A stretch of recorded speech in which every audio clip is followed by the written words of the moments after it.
सुरेंद्र जी, आपने सुना होगा किस तरीके से 12 की बेटी अपनी आप बीती सुना रही है। वो कह रही है कि उसकी सुनवाई नहीं हो रही है। एसएचओ के दर पर 1 महीने तक पहले परिवार जाके दरवाजा खटखटाता रहा कि उसकी बेटी मिसिंग है, एफआईआर नहीं की गई। एफआईआर जब होती है तो फिर उसके बाद भी रेप की एफआईआर के लिए दर्जनों बार वहां पर पहुंचना पड़ता है। क्या बेटियां राज्य से निर्धारित होंगी, किस राज्य की सरकार चल रही है उससे निर्धारित होंगी, या फिर प्रशासन सब जगह एक जैसे ही काम करता है लेकिन आपको दिखाई नहीं पड़ता?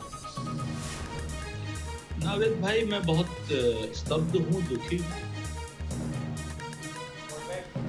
ये बातें बहुत ही ज्यादा, जिसको कहा जाए, पीड़ा देती हैं। और सच बात ये है कि जिस तरीके से हाथरस की बेटी के न्याय की बात आ रही है, उसी तरीके से राजस्थान में अगर कोई भी अन्याय हुआ है, किसी भी तरीके का अन्याय हुआ है, तो उसकी बेटी की आवाज भी उसी तरीके से उठनी चाहिए।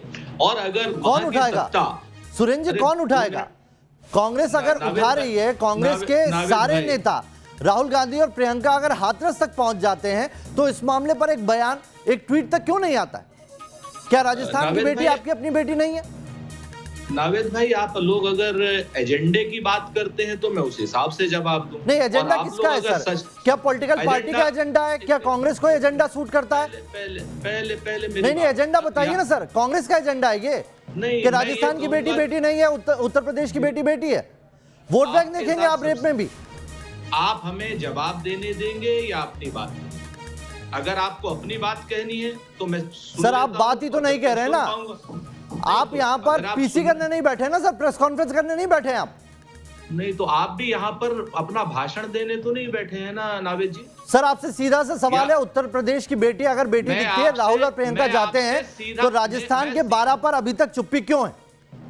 मैं आपको वही सीधा जवाब दे रहा हूँ, सुनने का धैर्य रखिए। चलिए सर, मैं धैर्य रखता हूँ। मैं आपको पूरे 30 सेकंड देता हूँ और मैं उम्मीद करता हूँ कि ये आवाज आपके हुक्मरानों तक पहुंचेगी जरूर जी। और अगर आप धैर्य नहीं रख सकते हैं तो भी मुझे बता दें। सर, बात कंप्लीट कीजिए, जल्दी कीजिए जी।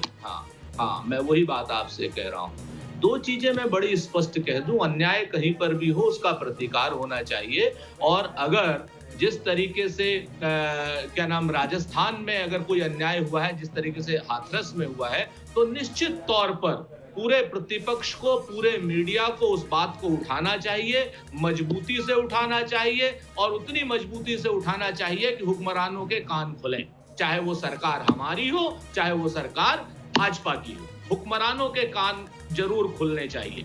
और मेरा आपसे एक ही विनम्र अनुरोध है कि सच का साथ दीजिए, सरकार हमारी हो या भाजपा की हो। अगर हमारे मुख्यमंत्री के कान नहीं खुल रहे तो उनके कानों में भी इतने ही जोर का आप शोर कीजिए जितना हाथरस में किया है। सच बात यह है कि राहुल गांधी और प्रियंका गांधी जी को दोषारोपित करने की जगह एक बार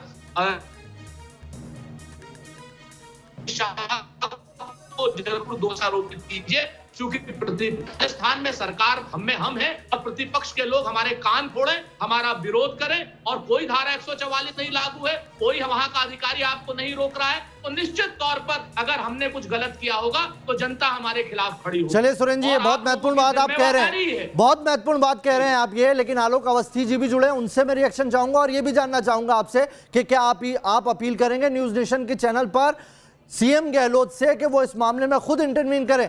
हम ये भी जानना चाहेंगे कि क्या 12 मामले में सीबीआई जांच की पैरवी करेगी कांग्रेस?